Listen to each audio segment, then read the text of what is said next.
Hi everyone! Welcome back to DigitalGemStore. This is Dagger again. Today's video is especially special. I am having a brain fart. For this video, I joined a collab in one of my Discord groups. Name below right here because I'm having a brain fart. But yeah, the collab was based off video game characters. At first I wasn't going to join because I couldn't think of a character to make, but then I ordered a certain blind box doll. The website I ordered from allowed me to choose the face. Lo and behold, they gave me the wrong face. But I'm not one to make a stinker of things like this. So I was thinking about what kind of doll I could make with this doll I now had. It is a ball jointed doll, so this isn't exactly a repaint for a Monster High doll. I'll have more of those in the future, but for now, I really want to use this doll. I hate having a doll lying around and not knowing what to do with it. So I gave it some thought, and then a certain interactive comic for a certain little indie mascot horror game came out that had to do with a pink no, my hair's pink. That's what I say, pink. Okay. It had to do with a cute little yellow rabbit that could really bite your head off in the game if you let it. But I thought, what if I turned the doll into him? But then I was thinking more on the idea, but no, if I'm going to make a doll from this independent horror game, then there's only one option. So let's get started. Today, I'm making my very own Poppy Playtime. I'm a real girl too, you know. A few things to keep in mind for this one. Mid-production of this doll, I had a bad family situation finally, hit the fan, as the saying goes. And my mom and I were forced to move. We're in 2 separate locations and we're safe, but that impacted this a lot. It caused a lot of delays and a lot of stress, so some of the footage is not as good as I would like to, which is frustrating because this is newer footage and I've gotten a bit better at recording at this point. But my whole workspace has been upended and I had to kind of make a new one on my vanity. It's not the best or ideal, but it works. So please do keep that in mind, as some footage may be missing or simply just photos. I hope you'll stay around to watch nonetheless. So with that said, let's get this ball rolling. On we go!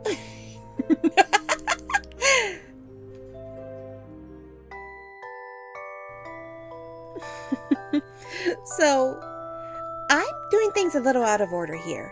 I know most videos start with prepping and wiping down the face, but for Poppy here, I'm starting with her hair, partially because I already had it in stock. I had actually bought this hair for a different project, and I had so much left over. It's perfect for Poppy! Ooh, tongue twisters. So, I'm actually missing a step here. I should have washed it beforehand, but that slipped my mind at the moment. So instead, I went straight to kind of brushing out the locks and setting them aside to straighten them a bit later on.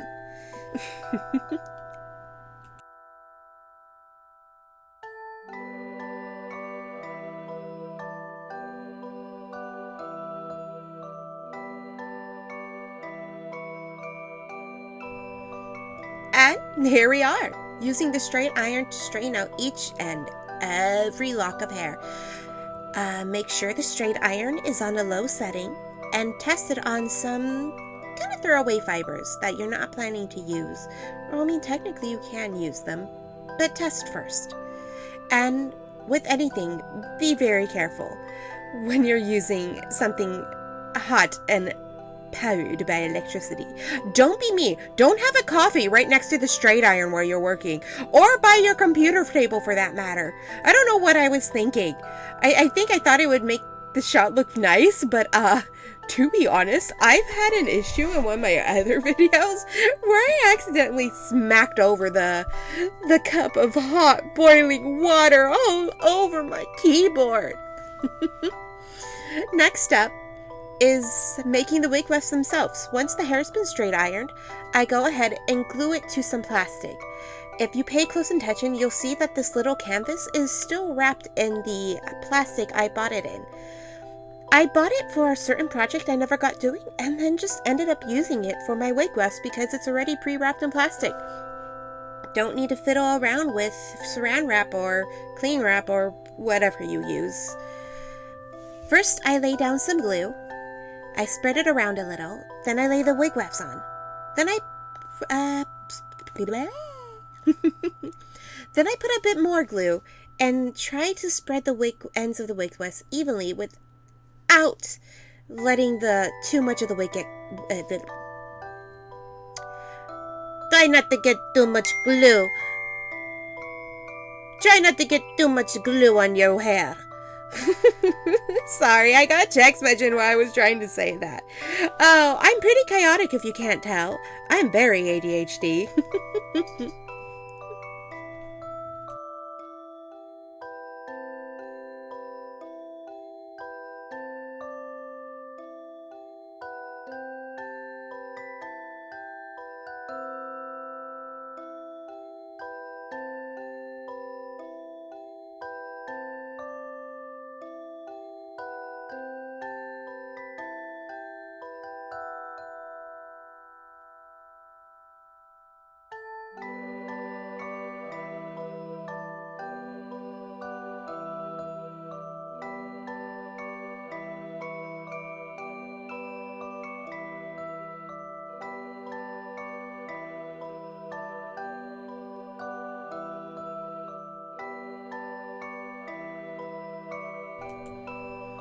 Now it's time to take the wig wefts off the plastic.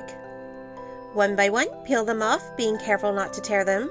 I've had that happen before. The trick to not tearing them is to make sure there's plenty of glue on them. Who knew? Once you've peeled them off, go ahead and snip them down. Keep a good eye on both the front and back sides of your weft. Sometimes one side will have more glue than the other. If you snip them too low on one side, then the other might start falling out.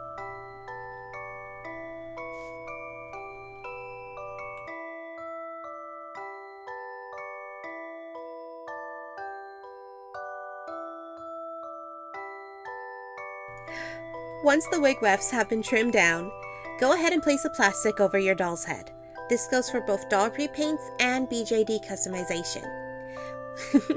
Secure them with something, string, rubber band, doesn't matter what, as long as it's secure and will keep the plastic in place. The plastic is there, so your doll doesn't get damaged. Oh, Hello Kitty coming out of her hiding spot around my knees! Next, add some sort of fabric. I use tulle fabric because my nieces used to do ballet, and when they started college, my sister just gave me all the tulle fabric. There was like 7 huge bundles of tulle fabric. Preferably transparent fabric works best though, and a little stretchy. Next, as you can see, we squeeze on some glue and smooth it out, kind of brushing it around where you would think a hairline would be. We're going to do about 3 to 4 layers of this. I personally do 3, but 4 wouldn't hurt.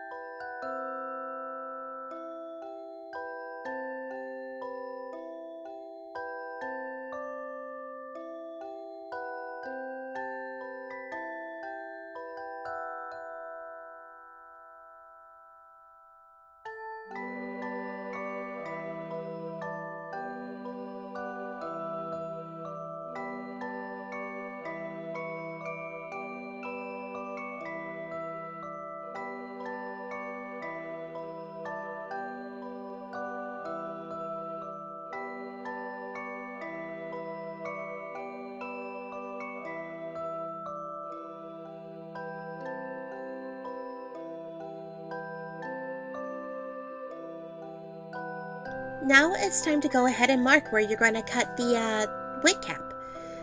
Mark the hairline, the part, and the bangs. It also helps to put like a B or F for front and back so you so you remember where the front and back is. Make sure you block out areas to cut around the ear. Yeah, basically whenever I have an area I need to cut, I just fill it in with a quick little squiggle to let me know, snip, it goes!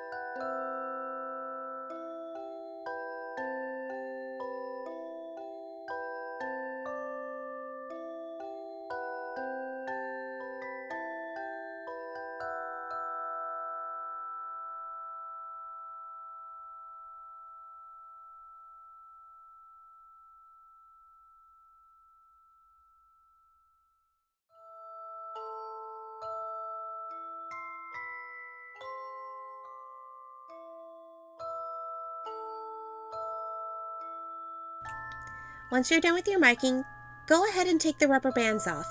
It's time to separate the tool from the plastic and trim away all the excess fabric on the wig cap, as well as trimming out areas you marked for disposal. Like for my case, the ears and a bit of section in the front that's unnecessary because it goes a bit too close to the eyes.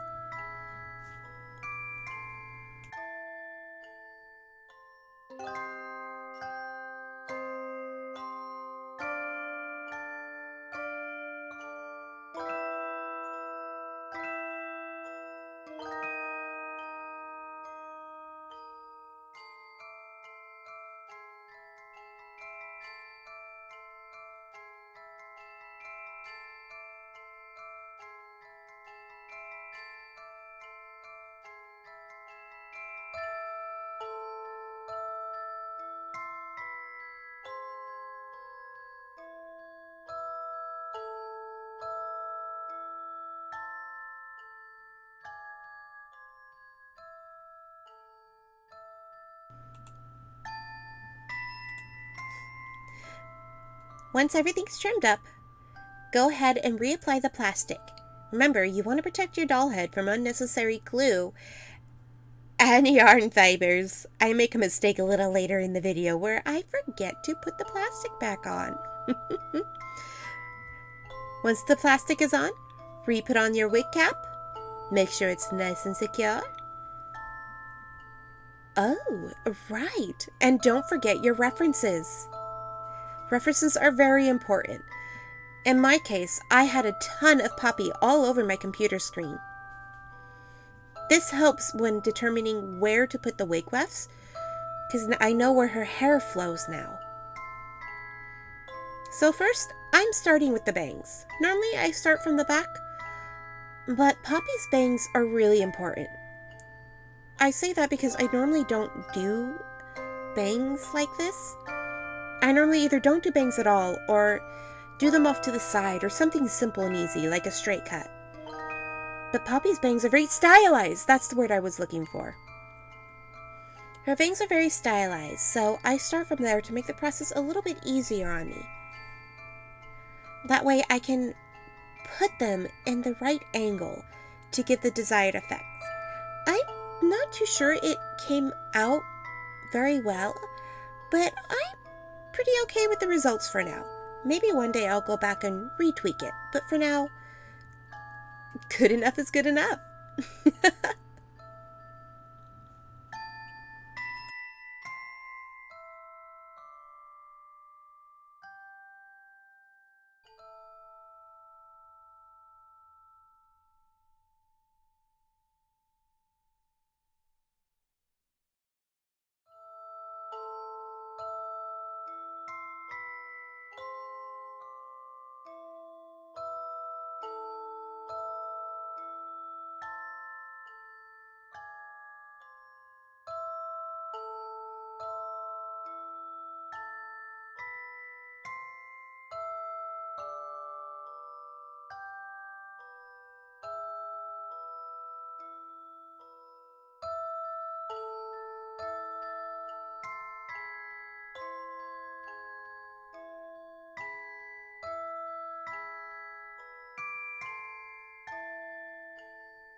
Once you have enough layers of the bangs down, you can go ahead and start putting them in the opposite direction.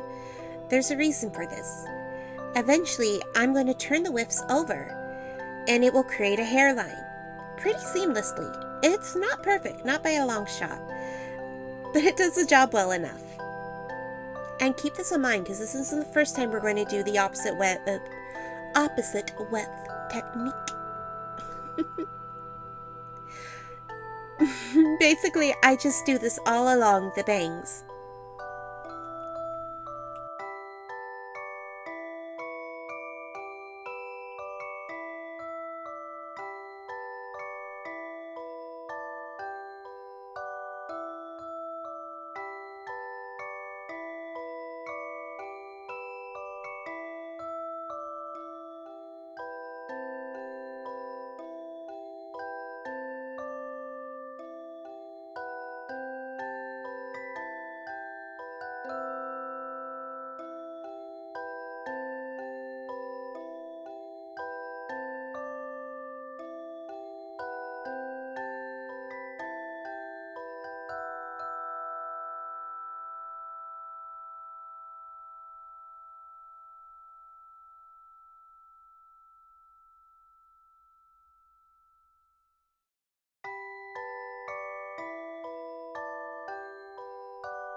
Once you have all the wefts for the fringe glued in, I go ahead and I pull it down, clipping them into place.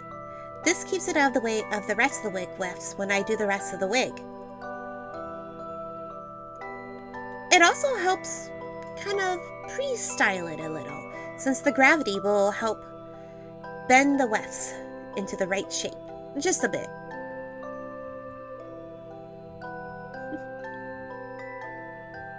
Once those are in place, it's time to put the wigs on, it's time to put the wefts on for the rest of the wig.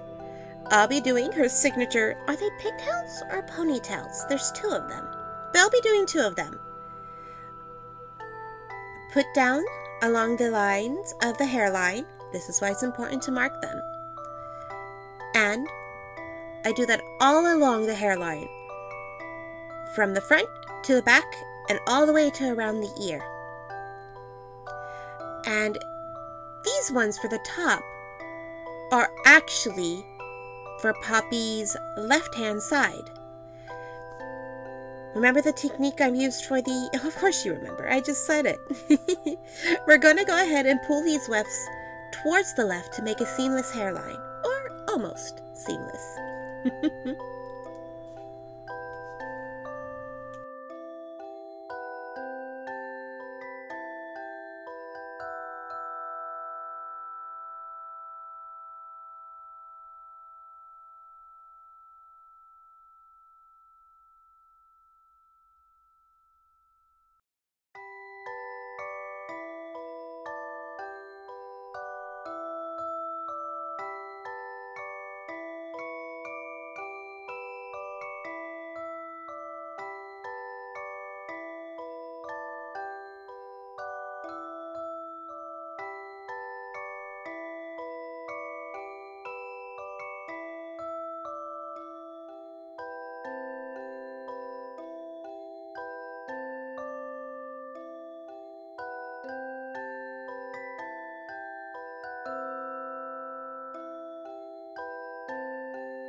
Once I've gone all the way around the bottom, it's time to glue in some lips for the top.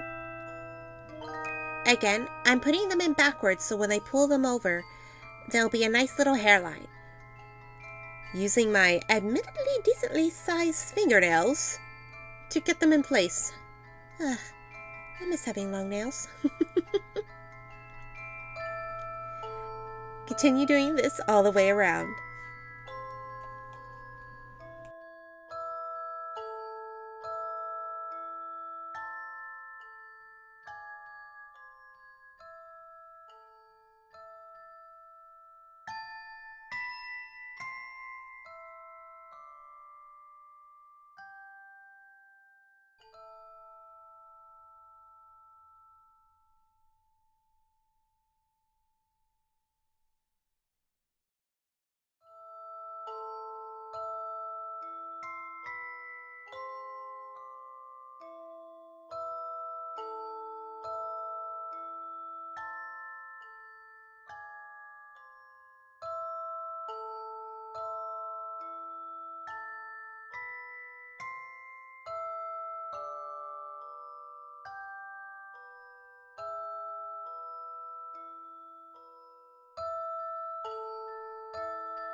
I almost forgot. I'm using Moziki, look right here at the bottom of the screen. I'm using one of her tutorials. And in her tutorials, not only does she go around the outside of the hairline, she also puts a little bit of wig wefts along the inside as well, facing the opposite direction. Yeah, that happens quite a lot when you're making wigs. Going both ways with the wig wefts. I don't know what I'm saying anymore. Please enjoy.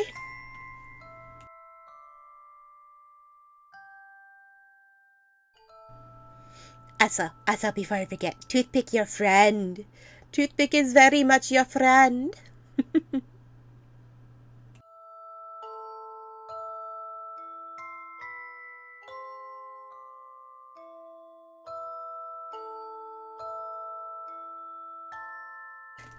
Once you're done placing the wefts, it's time to make a big weft for the middle. You do this step by taking some pre-made wefts and kind of rolling them up like you would a little piece of paper. And rolling until you get a nice thick piece. And then you put it in the middle. You glue it with lots of glue, preferably a strong glue. And then you tie it in a ponytail. And for now, that's the wig done. Next up is, I think, Amelia, most people's favorite part of the process. The face up.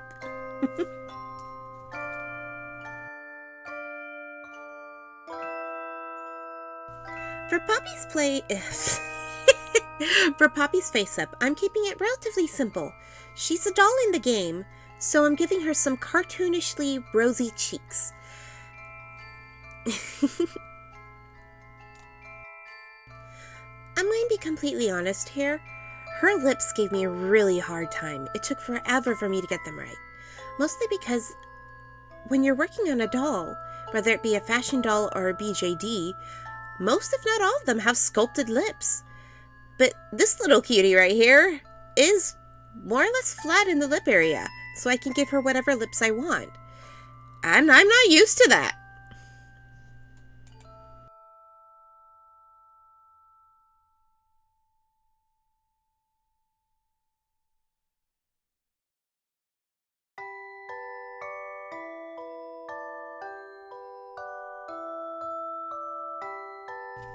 Now, even though I'm keeping her face up relatively simple, I still need to put a little bit of realism in it, right? After all, her eyes are her most realistic part of her. So, for the waterlines, I go in with some skin colors like peaches and a little bit of pink, just to give them a little tiny bit of realism.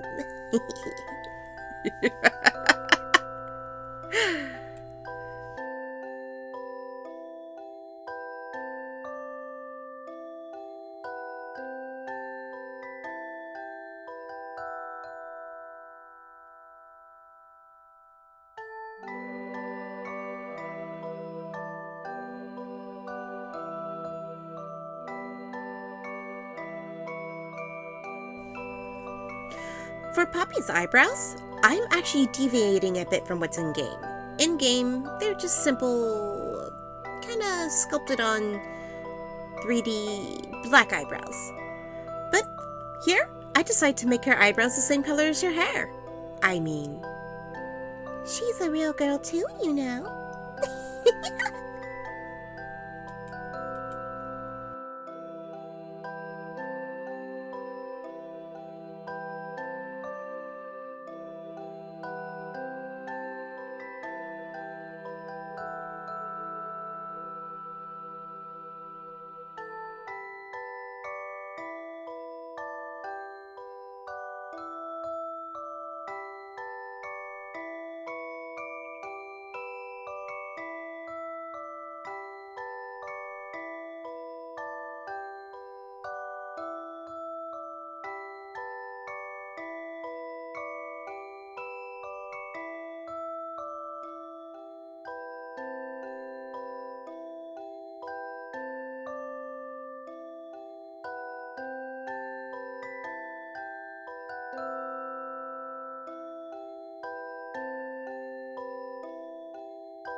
The frame!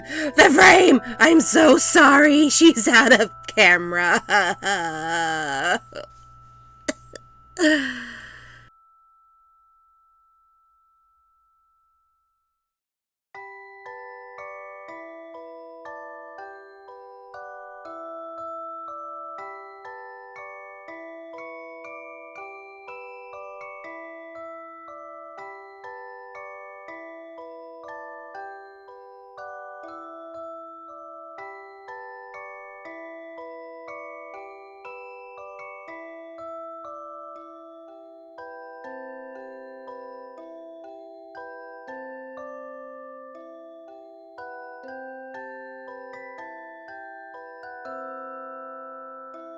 Yeah, I realized part of the problem I was having is I left her head on her body, which is why she kept ending up out of camera. So, I took her head off.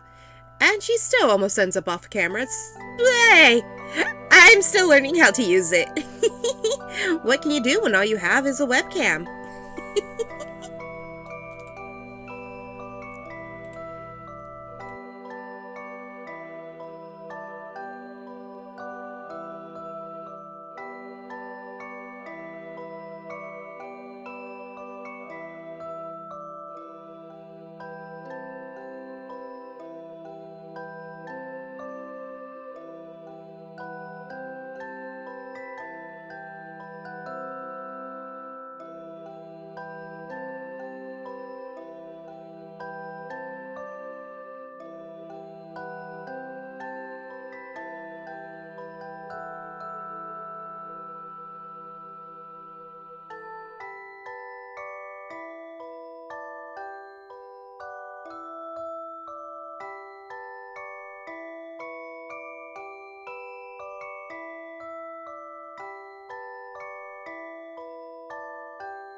As you can see, by this point, I've given her some nice black eyeliner, and now I'm going in for her freckles, because Poppy has the cutest little freckles.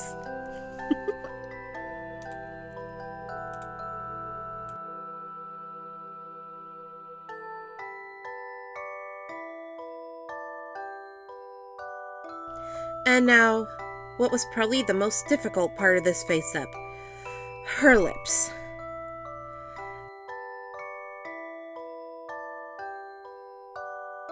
Honestly, I have nothing else to say. They were just really a pain in the butt to work on.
And now for the piece de resistance. I so murdered that word. I'm sorry. But now it's time for her eyes. I'm going to be completely honest. It was kind of weird having a giant JPEG of her eyeball up on my screen. Because if you go to the wiki, they actually have the texture for her eye there. It's really bloodshot and cool and creepy looking. So I did my best to replicate that. Blood red veins, puffiness and everything. Though I don't think eyeballs can be really puffy, it's more the eyelids, but you get what I'm saying. This is another part of the project that took me a bit to get down. Not because I failed the first time. On the contrary, the first pair of eyes I made were absolutely amazing. But they were too big. What's that saying? Measure twice, build once, or something along those lines? Yeah, like an idiot, I forgot to pop the blank eyes into the eye socket to see if they fit. So, I had to do it, I think twice? No, I had to do it 3 times because my cat knocked over the second pair and they got ruined. So 3 times. But I have another pair of bloodshot eyes for a future project at some point.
Now, there are many ways you can do the pupils and irises on a BJD's eyes, or any inset eyes. For this one, I decided to try something new. I decided to try painting the eyes. Normally, I'll use clay and pigment powder, maybe do it digitally and print it out, and then cut and paste under a capuchon. Oop, camera change. But I want to challenge myself, so challenge myself I did. And like I said before, they came out really nice. All 3 pairs did. I'm pretty proud of them. They're not perfect by any means, but they look cute and get the job done. So that's good enough for me.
Now it's time to finish off the eyes by doming them with some UV resin. Little drop here, little drop there, put them under the UV light. And sometimes for an extra bonus, you have to let them actually sit in the sunlight as well for a bit of time. The UV lamp doesn't always have enough oomph or power to get the job done, as I've since learned. Another thing to keep in mind is you can use a little flame to kind of pop the bubbles. I failed a little bit. There's still some bubbles, but they're not really noticeable. And at this point, this was my third pair, so I just went, c'est la vie, and called it quits. Now, it's time for her eyelashes. Poppy does have some really nice eyelashes in the game, so I did my best to replicate it. These eyelashes are a tad bit too long for my liking, but I couldn't find anything smaller, and my attempts to try to trim them down made them look so ugly. So, I just went with what I got. Trim them to size, use some Elmer's glue all, and glue them into place. Typically, it's best to do this after you've completely finished your wig. I hadn't finished my wig by this point, so I had a bit of issues with the eyelashes kind of up and down. I do fix everything by the end, no worries. I'm not exactly the smartest tool in the shed sometimes. I'm not an idiot, but I do have my moments.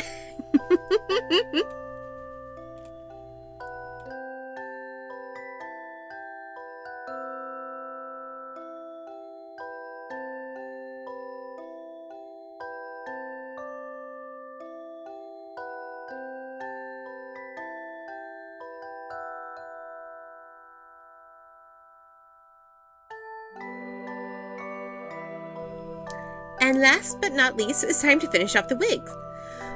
This part of the wig, this is sounding like a theme here. This part of the wig did give me some trouble as well. So I'm trying to give her iconic bangs. So I'm combing them down with some mousse, and I really hate using mousse, but I didn't have much choice because I used alpaca fibers, and they don't hold well when you use heat on them. I guess because they're actually real hair from an alpaca, from an animal, they just don't stay curled. They eventually come undone. So my solution here is to use some mousse. It's the mousse to use for my hair, so it works on curls. I know that for a fact.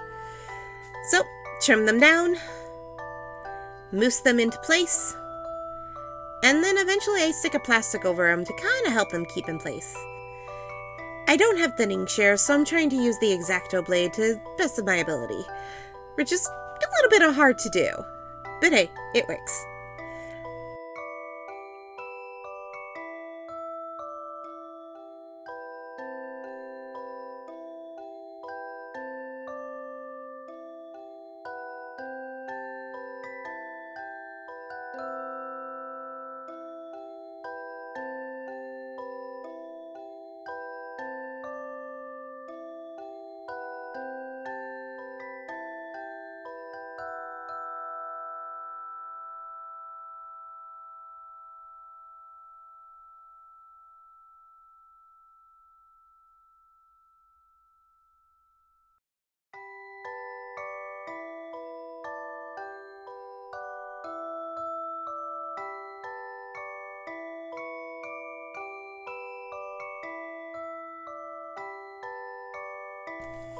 You'd think this part of her bangs would be the hardest, but it was actually the easiest to style.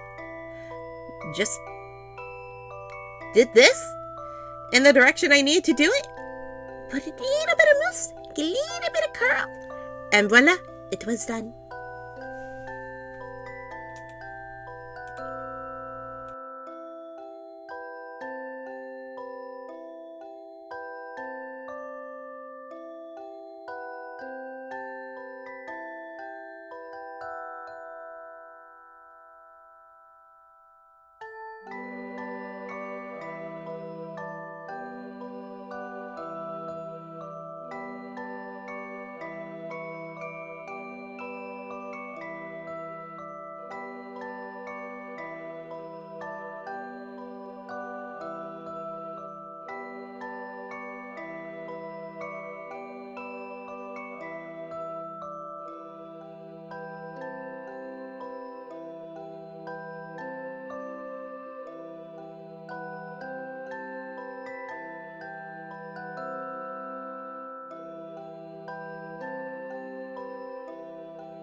And with that, she's done. Well, except for her outfit. Oh, and the curls. I lied. So for her curls, I used the same mousse technique. I couldn't think of anything else. I just curled them around my paint brushes and let them sit for like 20 minutes with the mousse. And that did the job. They did end up a little flat afterwards from storing her away, but at this point, I'm not fixing it. Good enough is good enough is the story of my life at this point. And now we are done with the with Poppy. Oh my goodness, my timing is so off sometimes. Unfortunately, since I sewed everything of her outfit by hand, I don't have any footage of it because I was in the middle of the move at the time. So I wasn't set up, and I wasn't going to delay her even longer than I already have because I want this to come out in time for the chapter 3.